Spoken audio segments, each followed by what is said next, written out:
नमस्कार शेतकरी बंधू भगिनींनो, कृषीविषयक कार्यक्रमात आपल्या सर्वांचं मनपूर्वक स्वागत।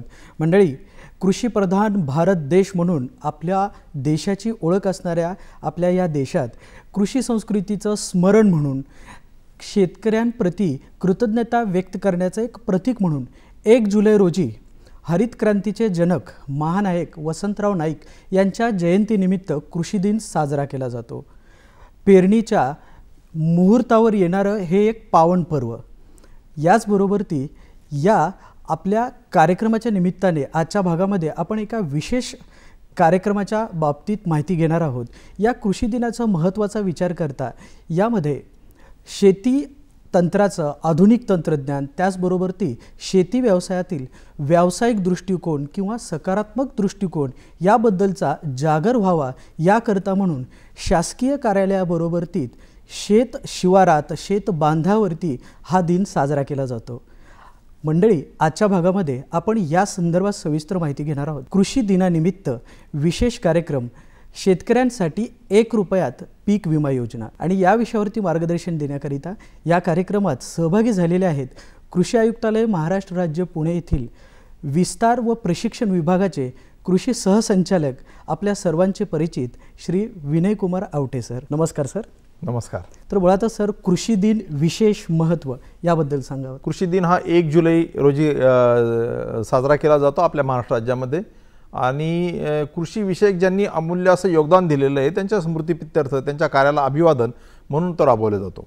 आपल्याला कल्पना आहे की महाराष्ट्र राज्याचे 3रे मुख्यमंत्री स्वर्गीय वसंतरावजी नाईक यांचा हा जन्मदिवस आहे।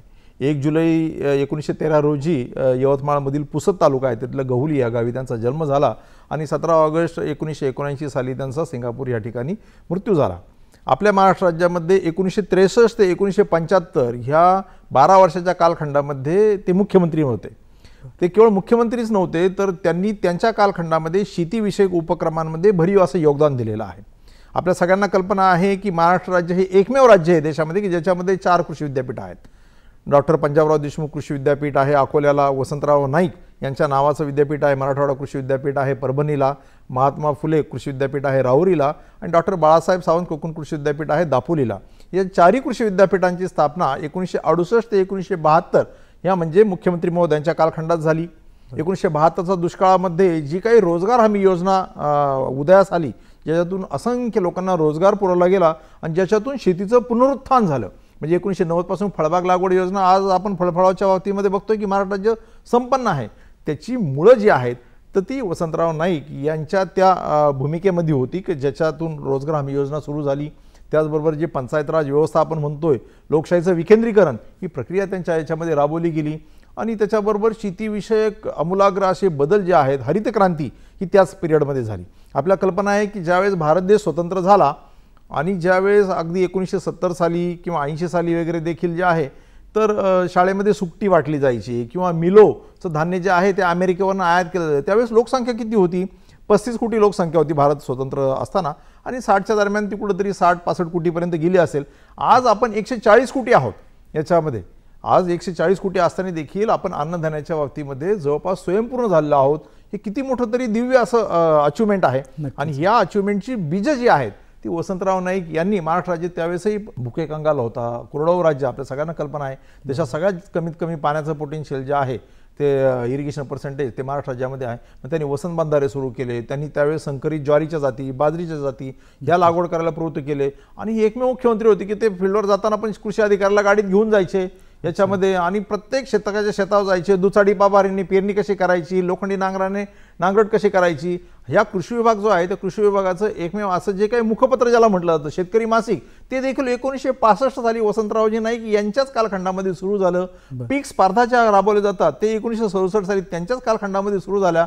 म्हणजे ह्या व्यक्तीचं किती योगदान आहे आणि त्यांनी केलेल्या कार्याच्या प्रित्यर्थ त्यांच्या मृत्यूनंतर 1979 सालापासून त्यांचा हा जो जन्मदिवस आहे तो आपल्या महाराष्ट्र राज्यामध्ये कृषी दिन म्हणून साजरा केला जातो। ज्या दिवशी तुम्ही सांगितल्याप्रमाणे केवळ कार्यालयात नाही तर शेतकऱ्याच्या शेतावर जाऊन त्या ठिकाणी शेतकऱ्याचा सन्मान केला जातो, सत्कार केला जातो, त्यांच्याशी चर्चा हितगुज केलं जातं, आधुनिक तंत्रज्ञानाच्या संदर्भामध्ये त्याच्याशी वार्तालाप केला जातो. मग या विशेष कार्यक्रमानिमित्ताने आज आपण एका विशेष योजनेबद्दल माहिती सांगणार आहोत, ते म्हणजे 1 रुपयात पीक विमा योजना. तर मुळातच पीक विमा योजना ही केव्हा सुरू झाली? आपण वारंवार एक महाराष्ट्रीयन आहोत याचा आपल्याला गौरव असायला पाहिजे, कारण महाराष्ट्र राज्याने हे देशासाठी खूप असं काही योगदान दिलेलं आहे. प्रत्येक क्षेत्रामध्ये तुम्ही जर बघितलं, अगदी संत साहित्यामध्ये जरी बघितलं तर संत तुकाराम, संत एकनाथ याच्यासारखी जे आहे तर खूप मोठ्या महनीय व्यक्ती, विचारवंत या महाराष्ट्र राज्याने दिलेले आहेत. आणि तशाच पद्धतीने जे आहे तर पीक विमा योजनेचे जनक जन समजलं जातं याच्यामध्ये ते देखील या महाराष्ट्र राज्याने दिलेले आहेत.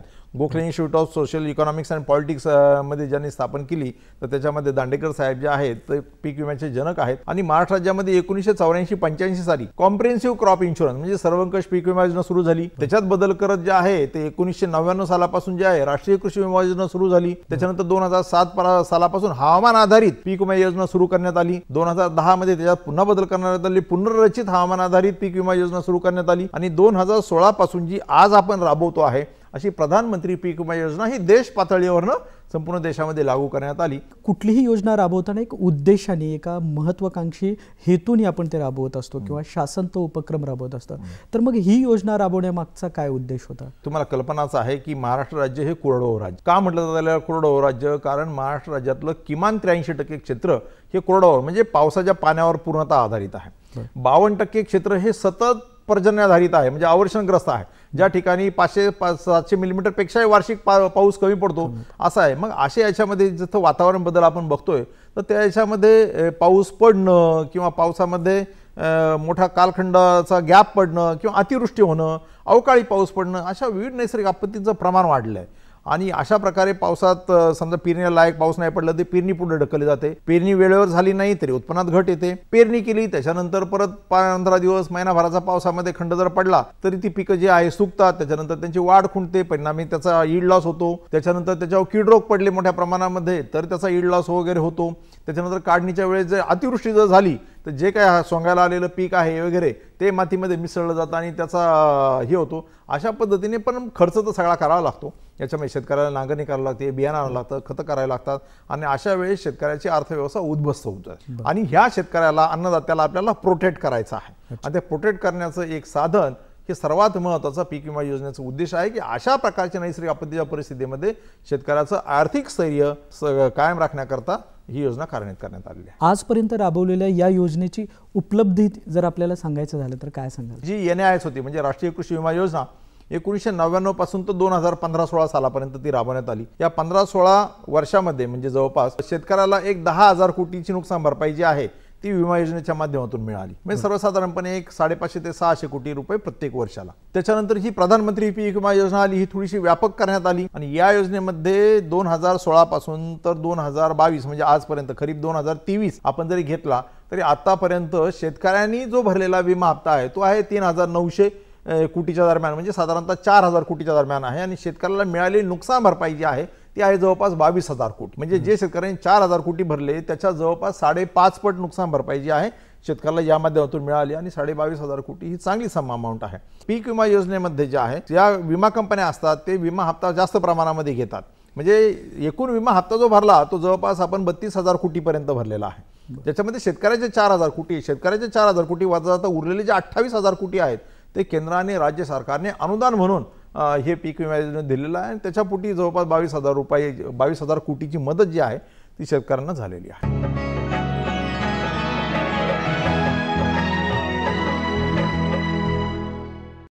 या विमा पॉलिसीमध्ये नेमके कोणकोणत्या पिकांना आपण विमा देत असतो? यामध्ये प्रामुख्याने खरीप हंगामातली आणि रब्बी हंगामातली प्रमुख पिकांचा समावेश होतो. ज्याच्यामध्ये खरीप हंगामामध्ये भात, ज्वारी, बाजरी, तूर, मूग, उडीद, सोयाबीन, कापूस अशा प्रकारची महत्त्वाची पिकं आहेत.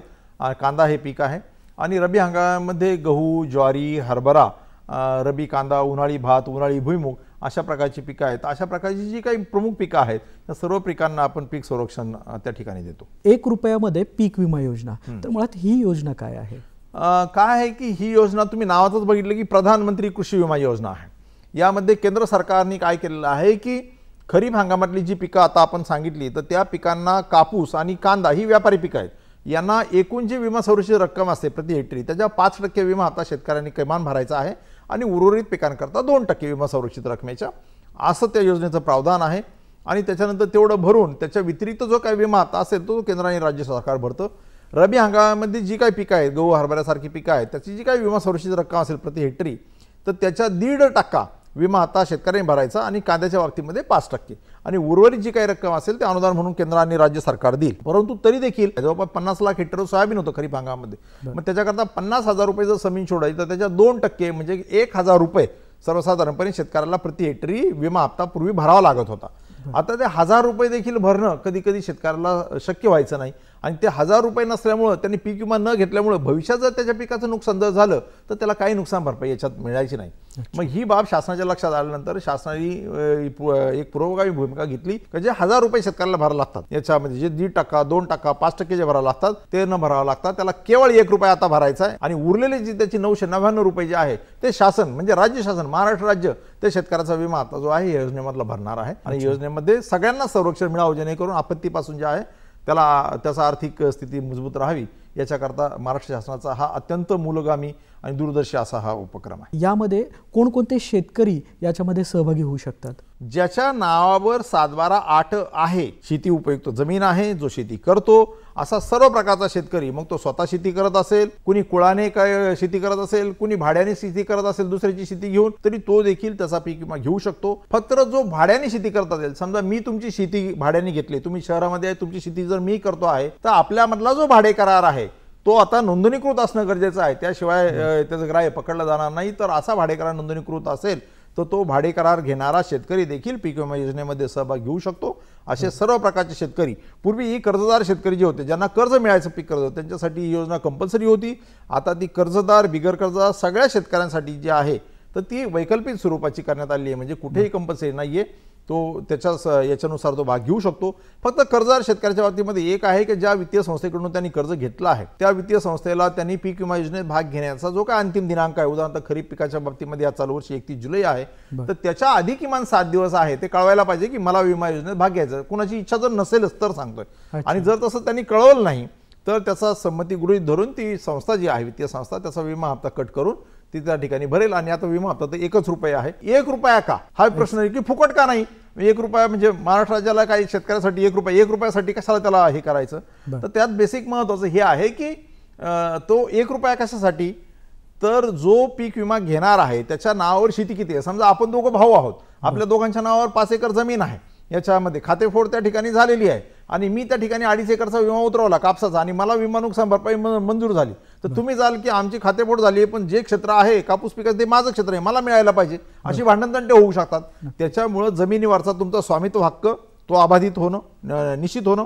त्याच्यानंतर तुम्ही कोणतं पीक घेतलेलं आहे त्या जमिनीमध्ये हे आपल्याला कसं कळणार, त्या शेतकऱ्याचा काढायचा कोणत्या पिकाचा विमा उतरायचा, तर ते सेल्फ डिक्लेअर तर 1 रुपया भरून जे आहे शेतकरी पोर्टल करायचे. विम्याची नुकसान भरपाई द्यायची झाल्यानंतर ती कुठं द्यायची, तुमचं कोणतं बँक अकाउंट आहे याची माहिती आपल्याला कशी मिळणार, याच्यासाठी जे आहे तर शेतकऱ्याचा बँक अकाउंट जो आहे तो याच्या माध्यमातून घेण्यात येतो. आणि चौथी गोष्ट म्हणजे त्याचं आयडेंटिटी म्हणजे त्याचं आधार कार्ड याच्यामध्ये, कारण जर त्याचं बँक अकाउंट जर फेल जर गेलं तर त्याचा आधार बेस पेमेंट आता आपण सिस्टीम स्वीकारतो, तर त्याचा आधार नंबर जे आहे ते व्हॅलिडेट करणं, मग आधारच्या ठिकाणी टाकल्यानंतर तुमच्या मोबाईलवर त्याचा ओटीपी येतो, तर तो हे करायला पाहिजे. या संपूर्ण ई-केवायसी सारखी प्रक्रिया जी आहे आपण त्याच्या पूर्ततेकरता किमान 1 रुपया प्रत्येक अर्जाला भरणं शेतकऱ्यांनी आवश्यक. सर्वच पिकांना लागू आहे का काही ठराविक पिकांना लागू आहे? मगाशी मी सांगितल्याप्रमाणे जी खरीप आणि रब्बी हंगामातली जी ठळक पिकं जी आहेत तर त्या पिकांना लागू आहे. उदाहरणार्थ खरीप हंगामातली आपण घेतली तर भात, ज्वारी, बाजरी, नाचणी, मका, तूर, मूग, उडीद, भुईमूग, सोयाबीन, तीळ, कारळा, कापूस, कांदा सर्वच मुख्य पिकं आली. रब्बी हंगामातली पण मुख्य पिकं आली, तर या सगळ्या पिकांना लागू आहे.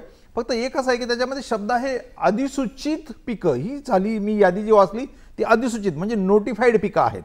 याच्या व्यतिरिक्त बाकी तुमचं वरई असेल, राळा असेल, अशा प्रकारच्या पिकांना जी या यादीत नाही त्यांना नाही भाग घेता येणार. हा भाग क्रमांक 1 म्हणजे ते अधिसूचित नाही आहेत, कारण त्याच्या खालचं क्षेत्र फार कमी आहे आणि विखुरलेलं क्षेत्र आहे. आणि दुसरी गोष्ट म्हणजे अधिसूचित क्षेत्रात याच्यामध्ये उदाहरणार्थ काय झालं की तुमच्या या ठिकाणी सोयाबीन आहे, पण सोयाबीन एखाद्याने सिंधुदुर्ग जिल्ह्यामध्ये किंवा रत्नागिरी जिल्ह्यामध्ये घेतलं की जे अपारंपरिक आहे, त्या ठिकाणी कुणीतरी 1-2 लोकांनी प्रयोग म्हणून ते घेतलेला आहे, तर त्या ठिकाणी सोयाबीन पिकाकरता जरी विमा असला म्हणजे अधिसूचित पीक जरी असलं तरी तो एरिया नोटिफाईड नाही. का नाही? कारण ते महसूल मंडळ आपलं जे राबवण्याचं क्षेत्र आहे त्याच्यामध्ये किमान त्या पिकाखाली सर्वसाधारणपणे 3000 हेक्टरचं क्षेत्र असतं. ते 3000 हेक्टरचं क्षेत्र असलं ते का असावं, कारण आपण त्या पीक कापणी रँडमली त्या पिकाचं उत्पादन ठरवण्यासाठी जे पीक कापणी प्रयोग घेत असतो त्याच्याकरता सायझेबल एरिया असणं गरजेचं असतं.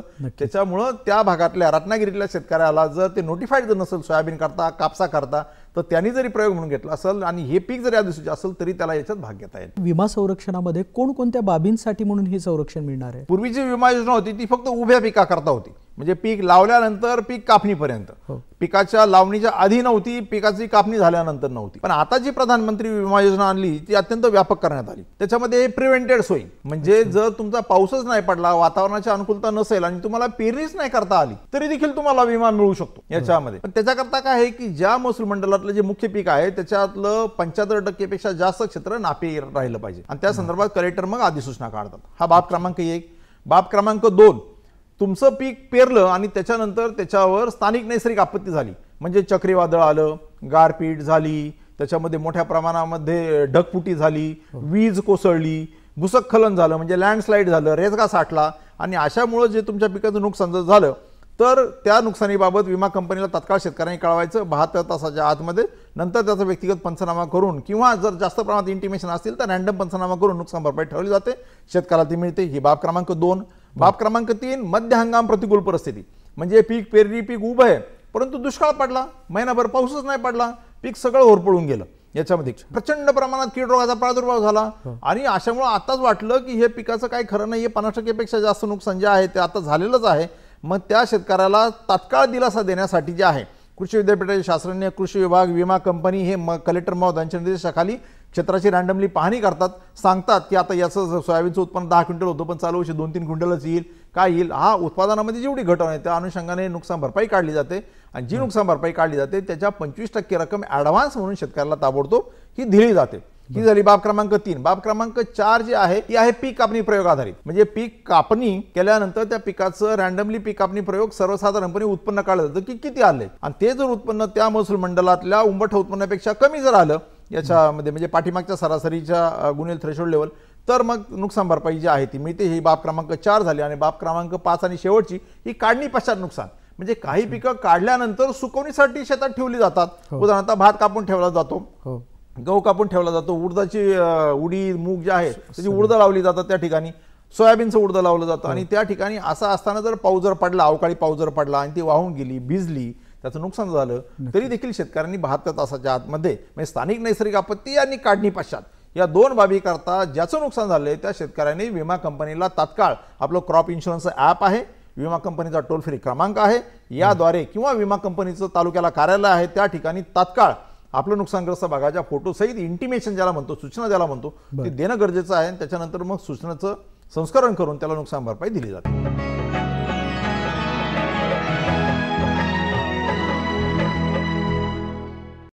कुठल्याही शेतकरी बांधवाला त्याच्या पिकाच्या अगेन्स्ट जी काही भरपाई दिली जाणार आहे तर ती प्रति हेक्टरी किती भरपाई दिली जाणार आहे? भात पीक जर घेतलं तर भात पिकाला काही जिल्ह्यांमध्ये 40,000 तर काही जिल्ह्यांमध्ये 51,760 त्या रेंजमध्ये आहे. मका जर घेतलं तर 6,000 ते 35,598, म्हणजे प्रत्येक जिल्ह्याने हे वेगवेगळ्या. आता जिल्ह्याने वेगवेगळे का आहेत तर त्या जिल्ह्यांनी जो काही पीक कर्ज दर ठरवलेला आहे याच्यामध्ये स्केल ऑफ फायनान्स ज्याला आपण म्हणतो तर त्याच्यावर आधारित ते आहे आणि ते शासन आपण निर्धारित करतो आणि त्याच्या मर्यादेमध्ये नुकसान भरपाईची रक्कम जी आहे तर त्या ठिकाणी शेतकऱ्याला ती दिली जाते. म्हणजे प्रत्येक जिल्ह्यासाठी ही रक्कम वेगवेगळी असते. समजा आपण उदाहरणादाखल सोयाबीन पीक घेऊ, सोयाबीनला 50,000 रुपये जर त्याचं एका हेक्टरी सम इन्शुर्ड आहे, म्हणजे विमा संरक्षित रक्कम आहे आणि त्या सोयाबीनचं सरासरी उत्पादन जे आहे त्या महसूल मंडळातलं ते जर 20 क्विंटल जर असेल पाठीमागच्या बेस्ट 5 इयर्सचं तर त्याचं उंबठा उत्पन्न किती झालं तर 20 क्विंटलच्या 70% इंडिमिनिटी लॉल आहे, म्हणजे 14 क्विंटल त्याचं उंबठा उत्पन्न झालं त्या महसूल मंडळाचं. आणि चालू वर्षी ज्याचं पीक कापणी प्रयोग घेऊन नंतर त्याच्यामध्ये जर 7 क्विंटल जर आलेलं असेल त्याचं उत्पन्न तर ते नुकसान भरपाई कशी काढली जाते? उंबठा उत्पन्न 14 क्विंटल वजा चालू आलेलं उत्पन्न जे 7 क्विंटल, 14 वजा 7 भागिले उंबठा उत्पन्न 14, 14 वजा 7 बरोबर 7 भागिले 14 बरोबर 1/2 आलं,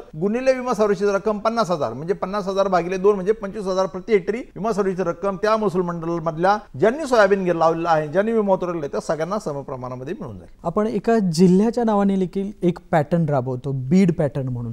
तर मुळातच हा बीड पॅटर्न काय आहे? महाराष्ट्र राज्यामधल्या बीड जिल्ह्यामध्ये तो सर्वप्रथम आपण राबवला म्हणून त्याला बीड पॅटर्न म्हटला जातो. हा बाब क्रमांक 1.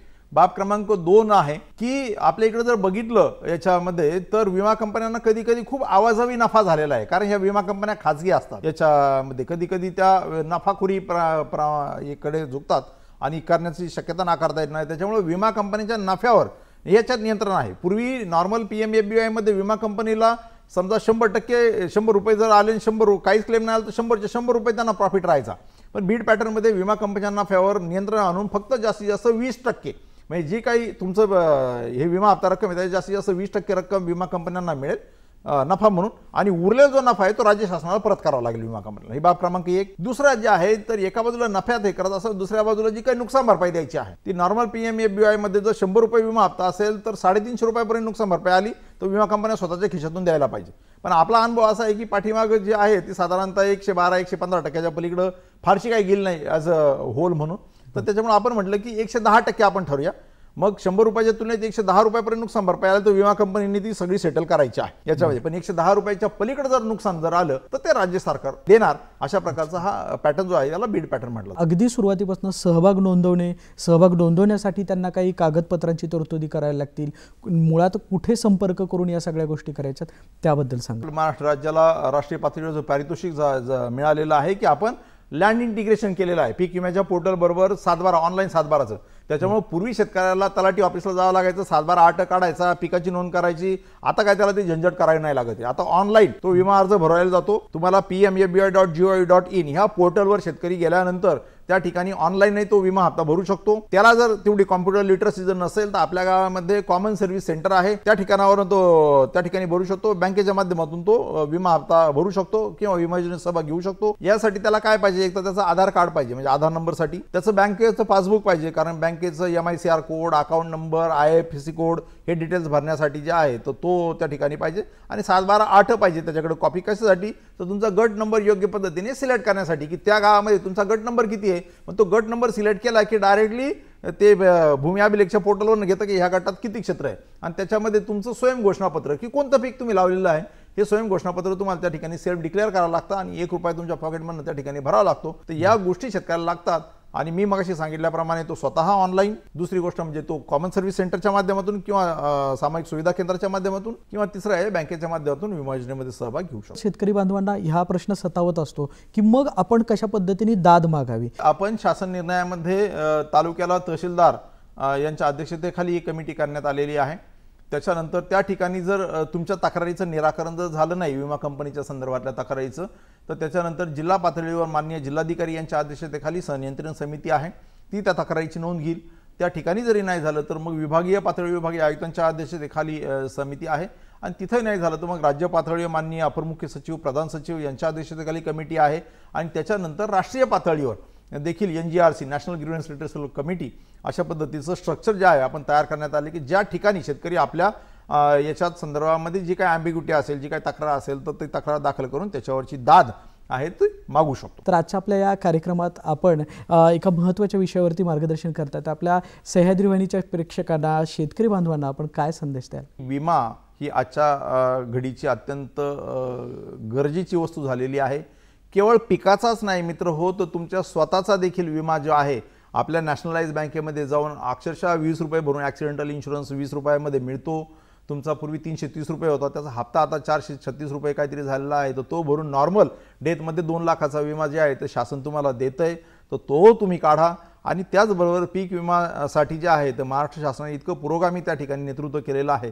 आपण देखील त्याच्यामध्ये सहभागी व्हा आणि त्याच्या संदर्भातल्या संपूर्ण ज्या बाबी ज्या आहेत त्याची माहिती घ्या परिपूर्ण करून, आणि तशा पद्धतीने आपण त्याच्या संदर्भात निर्णय घ्यावा अशी या ठिकाणी विनंती करतो. आपल्या सगळ्यांना मी कृषी दिनाच्या ज्या आहेत ते शुभेच्छा या ठिकाणी मी व्यक्त करतो. शेतकरी बांधव या सर्व आव्हानाचा सकारात्मकतेने विचार करून या आणि अशा विविध उपक्रमामध्ये सहभाग नोंदवतील असं आपण सकारात्मक विचार करूयात. आणि आजच्या भागामध्ये आपण सहभागी झालात आणि एका महत्त्वपूर्ण विषयावरती मार्गदर्शन केलं त्याबद्दल धन्यवाद आणि आपल्या पुढील वाटचालीसाठी शुभेच्छा. नमस्कार.